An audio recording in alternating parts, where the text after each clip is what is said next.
Hello friends, welcome to KD academy Hindi है। Hindi subject से एंटी नेट की तैयारी। फ्रेंड्स, मैं आपको करा रही हूँ साहित्य शास्त्र, जिसमें हम कर रहे हैं काव्य हेतु और प्रतिभा। उसमें हम पढ़ चुके हैं। जो काव्य के हेतु 3 हैं, प्रतिभा, व्युत्पत्ति और अभ्यास, उसमें से हम प्रतिभा को पढ़ चुके हैं। आज हम पढ़ेंगे व्युत्पत्ति।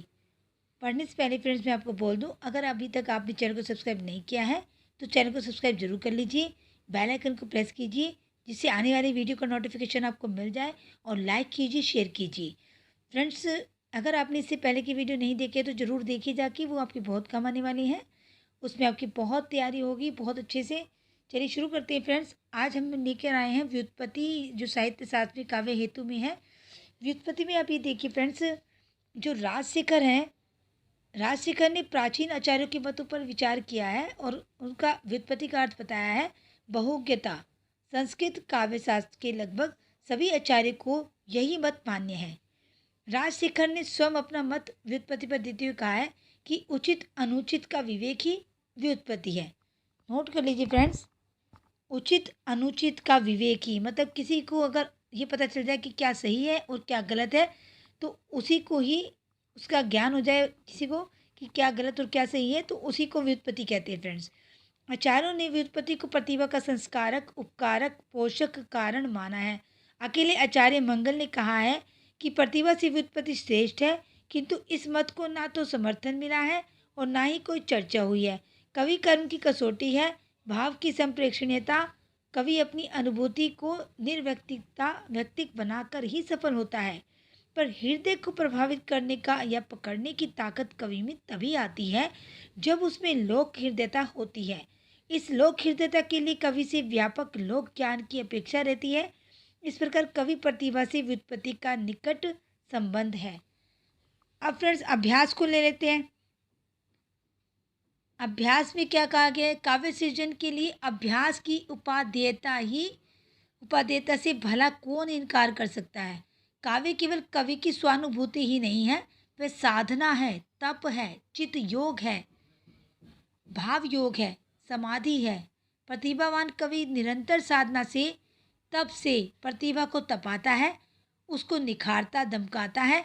यही कारण है कि कालिदास हो या जयशंकर प्रसाद, उनकी आरंभिक तथा आगे की रचनाओं में महान अंतर दिखाई देता है। जैसे फ्रेंड्स एक कहावत है, करत करत अभ्यास के जड़मति हो सुजान।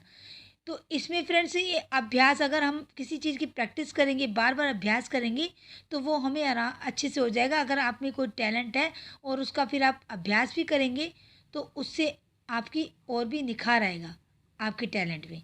तो यही कहा गया है इसमें। प्रेम पथिक के कवि ने इस कामायनी तक आते आते अपनी कला का अद्भुत विकास किया है। राजशेखर ने काव्य मीमांसा में कहा है कि निरंतर प्रयास करते रहने को अभ्यास कहते हैं। राजशेखर ने क्या कहा है? राजशेखर ने कहा है कि निरंतर प्रयास करते रहने को अभ्यास कहते हैं। उन्होंने अपने काव्य मीमांसा में कहा है। सभी अच्छा, अब ये भी नोट कर लीजिए फ्रेंड्स, काव्य मीमांसा किसकी है? राजशेखर की है।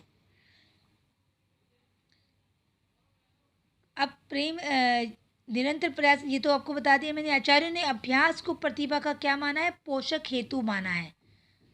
आचार्यों ने, सभी आचार्यों ने, संस्कृत के जितने भी आचार्य हैं, उन्होंने अभ्यास को प्रतिभा का पोषक हेतु माना है। मतलब कि जैसे हम पौधे को पानी देते हैं तो पौधा बढ़ता है, तो ऐसे ही उसे पोषक तत्व मिलते हैं खाद पानी से।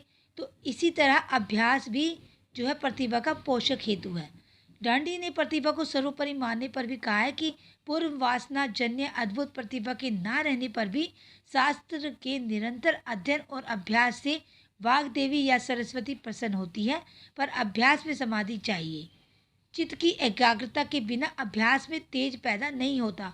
मतलब फ्रेंड्स, आपका लक्ष्य क्या है? आपको लक्ष्य पर निर्धारित होना चाहिए और उसी से अभ्यास करना चाहिए, एक केंद्रित होकर एकाग्रता से।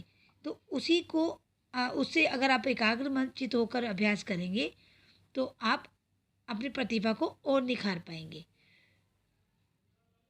लोक जीवन में कहा जाता है कि करत करत अभ्यास की, मैं आपको बता दिया है। रसरी यावत जात ही सील पर परत निशान। निरंतर रस्सी की रगड़ पत्थर पर निशान छोड़ देती है।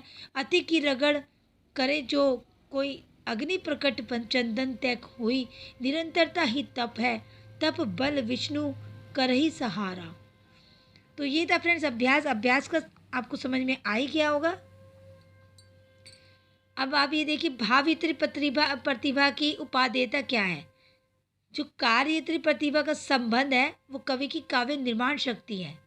तो भावित्री प्रतिभा का संबंध भावक, मतलब कि जो कार्यत्री प्रतिभा है वो उसके लिए जो कवि रचना करता है कि वो कर्म क्या कर रहा है, करना। और भावित्री मतलब कि जो पाठक, जो पढ़ने वाला है, भावक, वो उससे कैसे उसको सहृदय की भावन आस्वादन शक्ति से उसको ग्रहण करता है। मतलब राशिक स्पष्ट कहते हैं कि भावक के कारण ही कवि का व्यापार तरु सफल होता है। जाहिर है कि भावक की प्रतिभा में ही कवि प्रतिभा के तत्व अंतर्निहित होते हैं। स्मृति, मति या प्रज्ञा का महत्व कवि की भांति साहित्य के लिए भी है। काव्य स्वादन की प्रक्रिया में भावित्री प्रतिभा परम उपादेय है। काव्य नंद जिस व्यंग्यार्थ में निहित है उसे तो प्रतिभावान सहृदय ही योग सकता है। मम्मट का प्रतिभा जो शब्द सहृदय की ही बोधक अवधारणा है। वाच्यार्थ का बोध तो सामान्य व्यक्ति कर सकता है, किंतु व्यंग्यार्थ का भोग विशिष्ट पाठक या प्रतिभावान व्यक्ति ही कर सकता है। मानो कोई व्यंग्य की कविता है या व्यंग्य की कहानी है, तो जो कोई पाठक प्रतिभावान व्यक्ति ही होगा वही उसको ग्रहण कर पाएगा, नहीं तो उसका कुछ मतलब निकाल लेगा जो ऐसे ही पढ़ने वाले होंगे। काव्य स्वादन की प्रतिभा का सहकारित्व होना ही अभिनव के मत से व्यंजना का प्राण है। व्यंजना को ग्रहण कर पाने में असमर्थ व्यक्ति ही अर्सिक है, और अर्सिक से काव्य निवेदन नहीं करना चाहिए। अर्सिक केशु काव्य निवेदन माँ कुरु। आचार्य ने सच कहा है कि श्वासन संस्कारी पाठक या दर्शक व्यक्तियों को ही काव्य नाटक आदि में रस प्रतीति होती है, तथा निर्वासन व्यक्तियों की स्थिति काव्य पाठ या नाट्य गृह में पाषाण और दीवार के समान है। शुष्कता के कारण ही आचार्यों ने व्याकरणों को काव्यार्थ का अनधिकारी कहा है।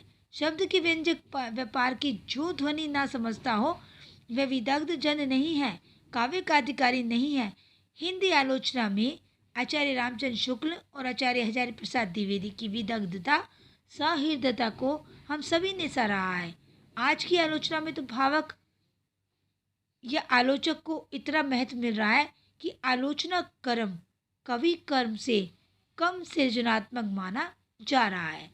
आचार्य रामचंद्र शुक्ल का तुलसीदास या हजारी प्रसाद द्विवेदी का कबीर, विजय देव नारायण शाही का जायसी। अब फ्रेंड्स आप ये नोट करते जाना। ये देखिए यहाँ पे जितनी पुस्तकें लिखी है इनको नोट कर लेना अच्छे से।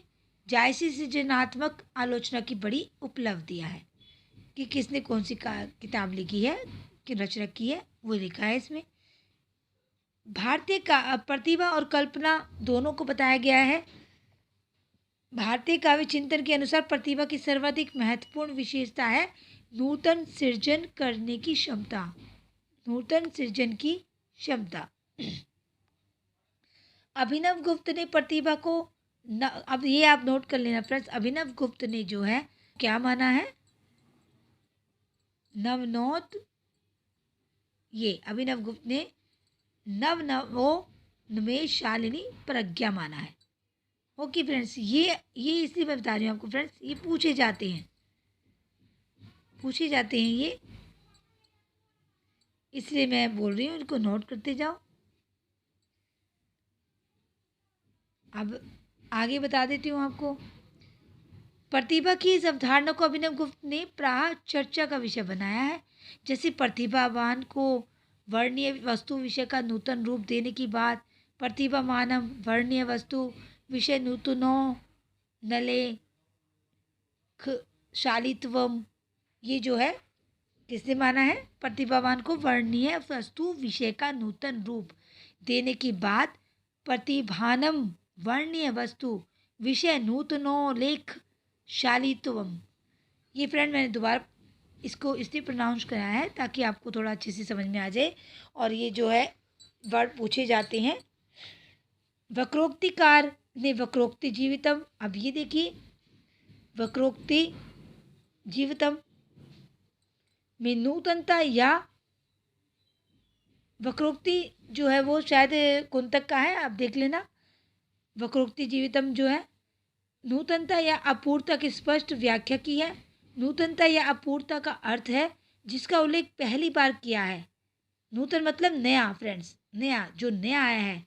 अपूर्व है नूतनोल्लेख, लोकाति कांत गोचर निर्मिति, अर्थात अपूर्व में कवि लोक का अतिक्रमण करता है। वह ऐसे पदार्थ का निर्माण करता है जो प्रसिद्ध व्यवहार को तिरस्कृत कर देता है, किंतु इसका अर्थ यह नहीं कि कवि किसी ऐसे पदार्थ का निर्माण करता है जो अविद्वान हो। वर्णमान विषय में कवि ऐसा वैशिष्ट्य पैदा कर देता है जो सहृदय के चित्त को चमत्कृत कर देता है। यही अपूर्व रमणीयता है। प्रकृति में सभी चीज़ें पहले से ही मौजूद हैं, किंतु कवि उनका ऐसा वर्णन करता है कि अपूर्व सौंदर्य की सृष्टि होती है। अब कालिदास का मेघदूत देख लीजिए, जयदेव का गीत गोविंद वर्णन अपूर्णता के उदाहरण है। कवि कर्म क्या है? कवि कर्म जो है वो वागर्थ की प्रतिपत्ति है। कवि कर्म क्या है? वागर्थ की प्रतिपत्ति। शब्द अर्थ के द्वारा एक नूतन सृष्टि या सौंदर्य। अभिनव गुप्त ने कुंतक से अलग अपूर्वता की व्याख्या शय्यागम के आधार पर की है। इस अपूर्व को कुमार स्वामी ने वस्तु रूप रस की रमणीयता कहा है।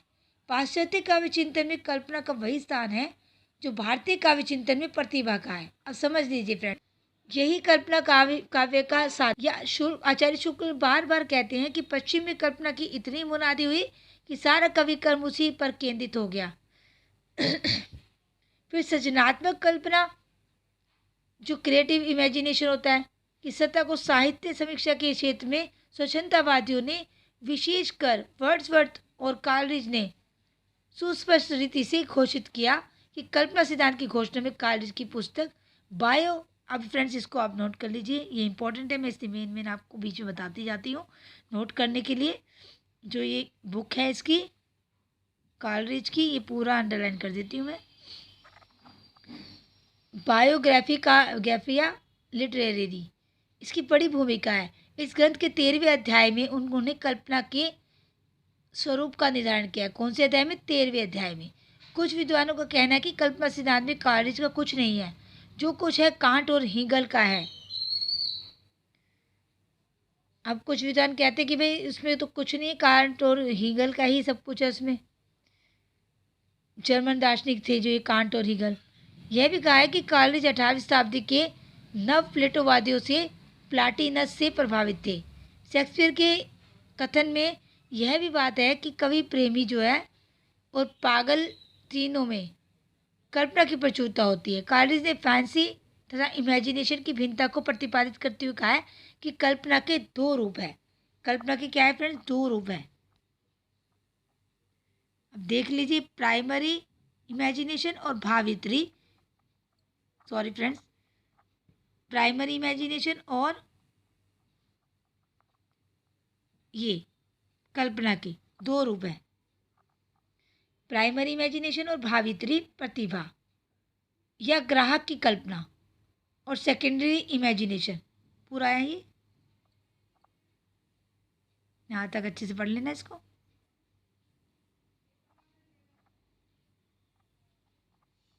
ओके फ्रेंड्स, सेकेंडरी इमेजिनेशन और प्राइमरी इमेजिनेशन। प्राइमरी इमेजिनेशन में दो आते हैं, भावित्री प्रतिभा या ग्राहक की कल्पना, और सेकेंडरी इमेजिनेशन में उत्तरजात कल्पना या कार्यत्री प्रतिभा या कवि प्रतिभा। उत्तरजात कल्पना ही कवि की रूप विधायनी शक्ति है। इसे ही कालरिज ने इंसेप्लेस्टिक पावर कहा है। इंसेप्लेस्टिक पावर किसे कहा है? उत्तरजात कल्पना को। किसने कहा है? कालरिज ने। कालरिज के बाद आइए रिचर्ड ने भी माना है कि कल्पना द्वारा निर्मित रूप विधान बाहर से आरोपित नहीं होता, बल्कि अंतःप्रेरणा से उद्भूत होता है।